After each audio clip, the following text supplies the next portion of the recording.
여러분 안녕하세요. 오늘은 글로벌 인재쟁탈전에 대해서 말씀을 드리려고 하는데요. PJAL이라고 하는 단어로 시작을 하겠습니다. 요즘에 하도 줄임말이 많아서 좀 못 알아듣는 게 저도 많은데 패키징을 잘 아는 사람의 줄임말이랍니다. 패키징이라고 하는 거 여러분 들어보셨어요? 반도체를 만들 때 웨이퍼 가공이라고 하는 게 있잖아요. 그래서 반도체 칩을 만드는 거, 그렇게 만들어진 칩을 가지고 다른 데다가 연결을 시키고 또는 반도체 칩끼리 쌓아서 연결을 하고 하는 그게 패키징이라고 하는 거거든요. 그런데 이 패키징이 굉장히 중요해졌어요. 왜냐하면 SK 하이닉스가 엔비디아에다가 HBM이라고 하는 고대역폭 메모리라고 하는 걸 납품한다는 사실 잘 아시죠? 그것 때문에 돈 엄청 벌고 있는 거죠. 그 HBM이라고 하는 게 뭐냐면 DRAM 칩들을 여러 장 쌓아서 연결시켜 놓은 거예요. 이게 패키징입니다. 이것도 첨단 패키징이라고 하는데 삼성전자가 이게 잘 안 되는 거예요. 이거를 해결하기 위해서 TSMC에서 첨단 반도체 패키징을 맡아서 해왔던 고위직 임원이었는데 린준청이라고 하는 대만 사람입니다. 이 사람이 TSMC를 퇴사하고 나서 삼성전자로 옮겨온 거예요. 2023년에 삼성전자 부사장으로 영입이 됐습니다. 그런데 이 사람이 2년 지나서 2024년 12월 31일에 퇴사를 한 거예요. 이건 좀 의아한 일인 거죠. 아직까지도 삼성전자는 SK 하이닉스만큼 고성능 HBM을 못 만들고 있거든요. 근데 정작 그것을 위해서 뽑아놓은 대만 TSMC 출신 린준청이라고 하는 사람은 퇴사를 해버리고 만 거예요. 신문 기사로 보면 계약이 끝났기 때문에 나갔다라고 되어 있거든요. 그런데 2달 전까지만 하더라도 그러니까 2024년 10월, 11월에 나온 기사들만 보더라도 굉장히 오래 있을 듯한 분위기의 기사들이 많이 나왔어요. 그런데 몇 달도 채 되지 않아서 이 회사를 떠나버리고 만 겁니다. 이것과 관련해서 중앙일보가 삼성도 아는 삼성의 숙제라고 하는 분석 기사를 냈어요. 핵심이 뭐냐면 삼성전자가 린준청 같은 외부 고급 인력을 스카우트해서 영입한 그런 케이스들이 여러 번 있었다. 그런데 성공한 적이 거의 없다. 제대로 못 해보고 다 떠났다는 거예요. 이유가 뭐냐? 결국은 기존의 구성원들, 기존의 임직원들이 못 받아들인 거예요. 이 사람들을.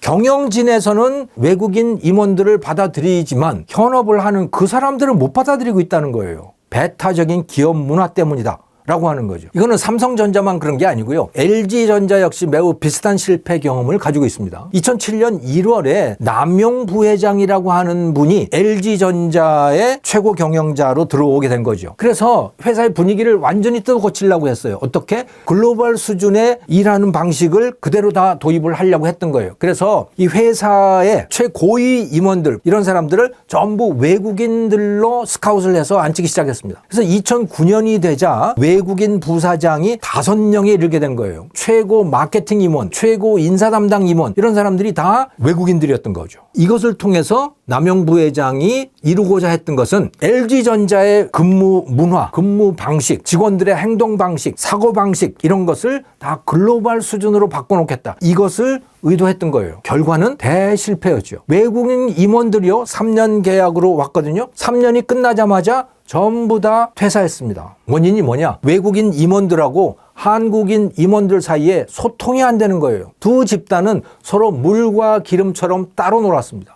외국인 상사를 데려다가 놓으면 기존 한국인 직원의 태도가 달라지겠지. 이렇게 기대를 했는데 그 기대가 어그러져 버린 겁니다. 외국인을 피하는 거죠. 심지어 전체 회의를 같이 하잖아요. 그러고 나서 그 회의가 끝나고 나면 한국인 임원들끼리 회의를 따로 하는 경우가 비일비재했대요. 자, 이렇게 되니까 위에 있는 외국인 임원들은 얼마나 또 불편하겠어요. 그래서 급기야 자기 밑에서 자기 말을 들어줄 외국인 직원들을 외부에서 데려온 겁니다.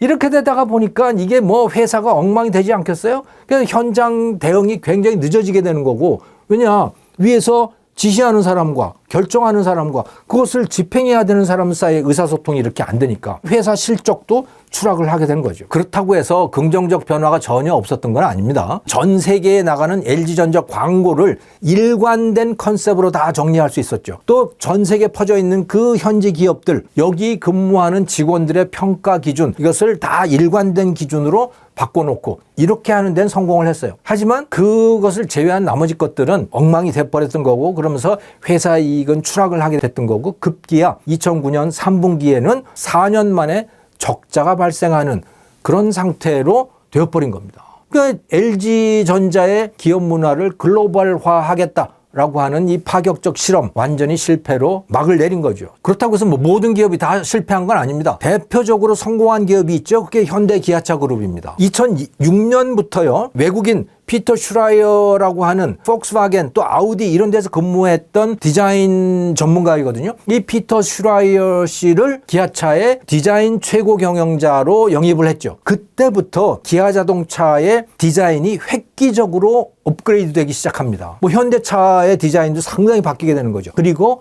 그 공로를 인정받아서 2013년에는 현대 기아차 그룹 두 그룹 전체의 디자인 총괄 사장이 됐습니다. 이렇게 되면서 이제 현대 기아차 모두가 다 글로벌 수준으로 업그레이드 되는 그런 성과를 내게 되는 거죠. 자, 이렇게 성공을 거두다 보니까 정의선 회장이 급기야 올해 1월에는 이 현대자동차 그룹 대표이사 사장으로 미국인을 선임을 한 거예요. 그래서 이 호세 무뇨스라고 하는 사람, 지금까지 이 현대차의 북미 법인장을 지냈던 사람인데 이 사람을 현대자동차의 대표이사 사장으로 이제 선임을 한 거죠. 그리고 취임을 했습니다. 그래서 현대 기아차 그룹은 글로벌 문화를 바꿔가는 데 성공한 그런 사례입니다만은 우리나라에서 이 현대 기아차 그룹은 아주 예외적인 경우예요. 좀 오래된 자료이긴 합니다만은 2018년에 한국 CXO 연구소라고 하는 데가 기업 문화 정보 분석 업체입니다만은 이 한국 CXO가 분석한 자료를 보도를 했거든요. 그 당시에 전국의 100대 기업 전체 임원 수가 6,843명이었는데요. 거기서 외국인은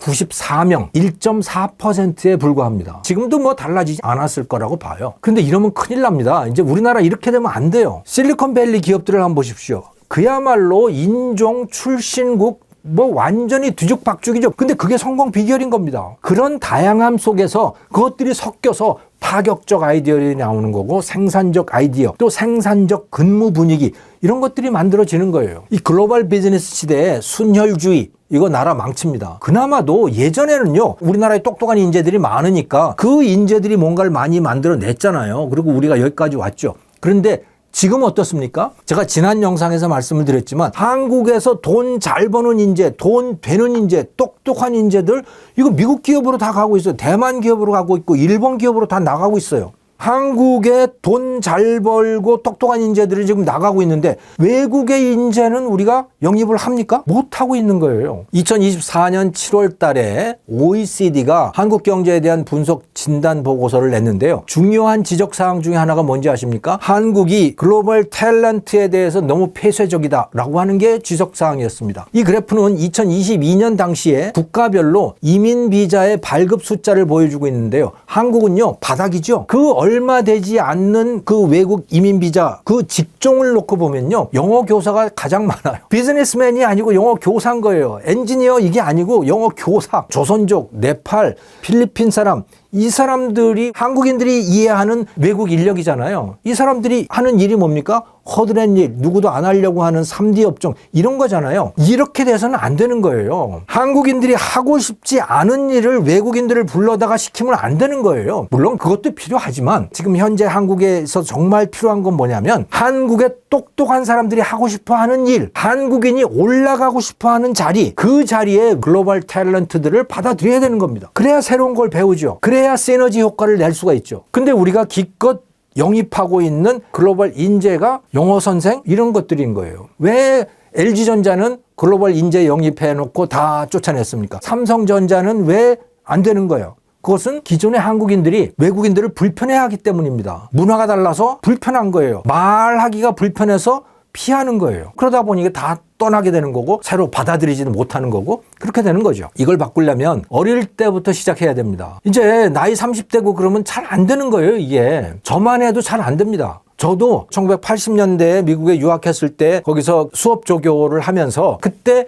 제가 영어로 강의할 수가 있었어요. 영어 강의를 장려하기도 해요. 하지만 저도 불편해서 영어 강의를 하지 않았어요. 나이가 들면 불편합니다. 그러니까 이게 불편하지 않으려면 어릴 때부터 해야 되는 거죠. 유치원, 초등학교 때부터 외국인들을 만나서 외국인들하고 의사소통을 하고 영어 말하기를 시작을 해야 돼요. 굳이 영어가 아니라도 중국어든 독일어든 뭔가 외국인들하고의 접촉을 시작을 해야 됩니다. 어릴 때부터. 그래야 어느 나라 사람을 만나더라도 당당하고 친근하게 다가가고 그래야 협업도 가능한 거고 새로운 기회도 만들어낼 수가 있는 거죠. 사실 이명박 대통령 때 그렇게 하려고 했었죠. 특히 영어 몰입교육이라고 하는 걸 시작하려고 했었잖아요. 몰입교육이라고 하는 게 뭡니까? 초, 중, 고등학교 때 수학이라든가 정치, 경제, 사회, 도덕 이런 것들을 한국어가 아니고 영어로 강의를 하는 그런 것들을 시작하려고 했던 거죠. 그런데 결과 어떻습니까? 아마 기억하시는 분들 많을 거예요. 그 당시에 이명박 정부의 인수위원장을 맡았던 분이 이경숙 총장이라고 하는 분이었죠. 그분이 영어 몰입교육 이야기를 하면서 예를 들어서 말을 했겠죠. 우리 오렌지라고 하는 거예요. 오렌지를 이분이 원어 발음에 가깝게 한다고 RNG라고 발음을 했는데 이게 난리가 난 겁니다. 결국 영어 몰입교육이라고 하는 거 포기하고 말았죠. 그래도 원어민 교사들은 그때부터 많이 뽑기 시작했거든요. 그런데 정권이 바뀌고 나서 원어민 교사 숫자들이 급격하게 줄어들었어요. 이유가 뭐냐? 기존 교사들이 싫어하기 때문인 거죠. 근데 학생들도 싫어할까요? 부모들도 싫어할까요? 좋아하죠. 얼마나 그것을 원하면 학교 끝나고 난 다음에 영어 학원을 그렇게 많이 보냅니까? 그거를 공교육 시간에 해주면 얼마나 좋겠어요. 그런데 공교육에서는 기존 교사들이 그걸 싫어하는 거예요. 그래 놓고 사교육 탓만 하고 있는 겁니다.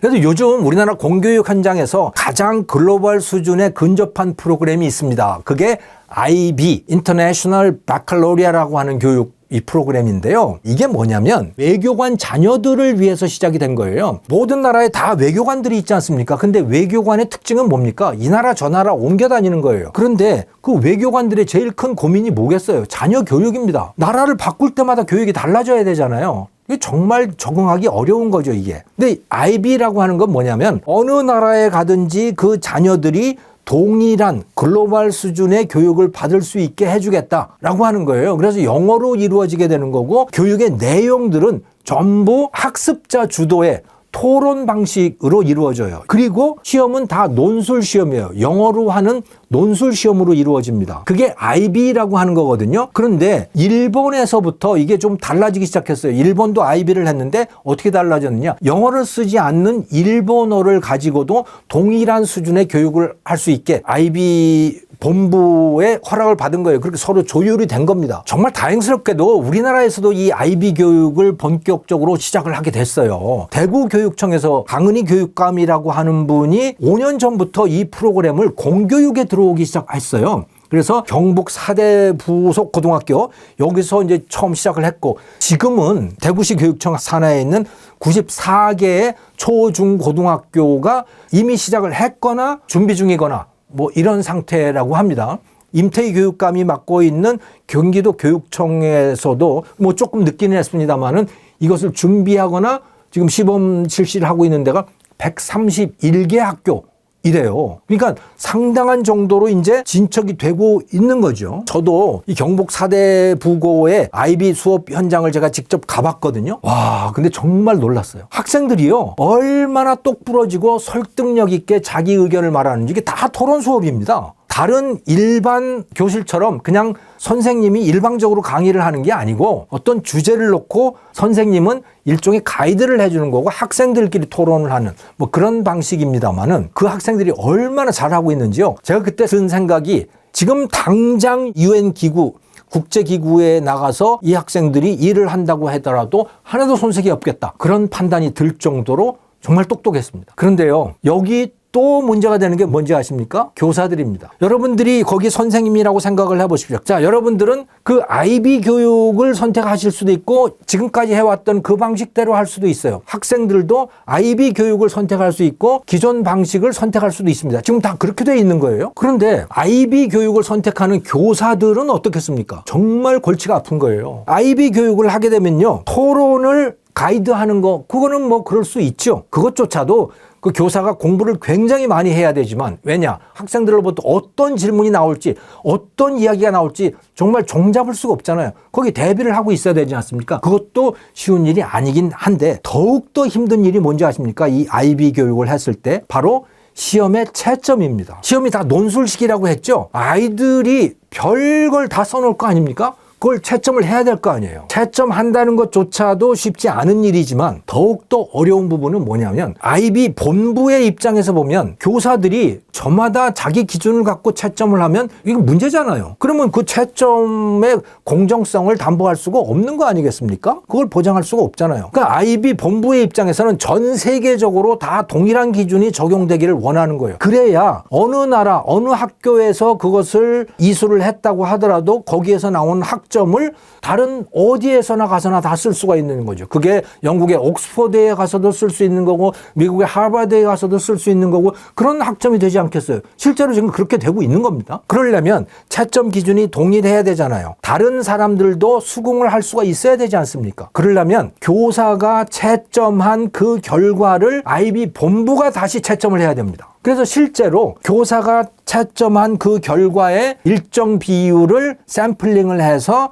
그것을 IB 본부가 다시 재채점을 합니다. 그래서 만약에 이 사람은 지나치게 점수를 많이 줬어 라고 하면 그 교사가 채점한 전체 시험지의 점수를 다시 조정을 합니다. 이 교사는 너무 점수를 박하게 줬네 라고 하면 그 교사의 다른 채점지들의 점수를 또 재조정을 하는 거예요. 이렇게 해서 점수를 맞추게 됩니다. 자, 이거는 교사가 시험을 보는 셈이 되는 거죠. 그러니까 IB의 교사들은 정말 어려워요. 정말 살떨리는 일이 되는 겁니다. 그런데 이런 과정을 거쳐야만 IB 프로그램에서 나온 그 학점을 다른 모든 나라의 학교들이 믿어줄 거 아닙니까? 제가 그래서 그 경북 사대부고에 스스로 IB 교육을 선택한 그 선생님한테 물어봤어요. 왜 이렇게 힘든 일을 선택을 하셨습니까? 그랬더니 그분이 그렇더라고요. 정말 처음에는 후회했대요. 너무너무 힘들어서 정말 후회했는데 지금은 잘했다고 생각한대요. 아이들이 성장하는 그 모습을 보면서 정말 자기는 보람을 느낀대요. 아이들의 생각이 정말 일취월장 달라진대요. 저는 늦었지만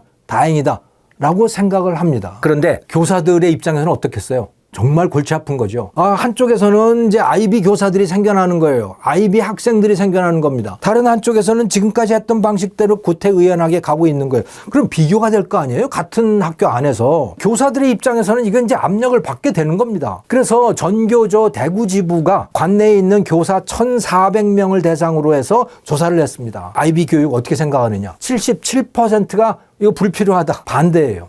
저는 근데 이렇게 해서는 안 된다고 봅니다. 교사들이 스스로 변할 자신이 없으면 이제 그 자리에서 물러나야 돼요. 아이들을 위해서 비켜서야 됩니다. 물러나지는 않는다고 하더라도 방해를 해서는 안 돼요. IB 교육을 받는 그 아이들을 위해서 더 좋은 교사들이 들어올 수 있도록 자리를 비켜서야 된다. 그렇게 봅니다. 학교라고 하는 거는 교사들의 직장이기에 앞서서 아이들의 미래를 준비하는 곳입니다. 어떤 게 더 큰 역할입니까? 교사들의 직장을 위해서 아이들의 길을 막아야 됩니까? 우리 아이들은 글로벌 인재로 자라나야 돼요. 어디에 있더라도 어느 나라 사람을 만나더라도 당당하게 피하지 말고 협업을 할 수가 있어야 됩니다. 그걸 학교에서부터 시작을 해야 되는 거 아니에요? 직장에 들어가면 이미 늦은 거예요. 그렇다는 사실을 삼성전자도 LG전자도 다 보여주고 있는 거 아닙니까? 다행히 현대자동차는 그것에 성공을 하고 있는 거예요. 하지만 그것도 상층에서나 그러지 아마 대다수의 직원들은 외국인 임원들하고 잘 못 지내고 있을 거예요. 김종호의 경제TV, 오늘은 글로벌 인재 쟁탈전 이야기였습니다. 시청해 주셔서 감사합니다.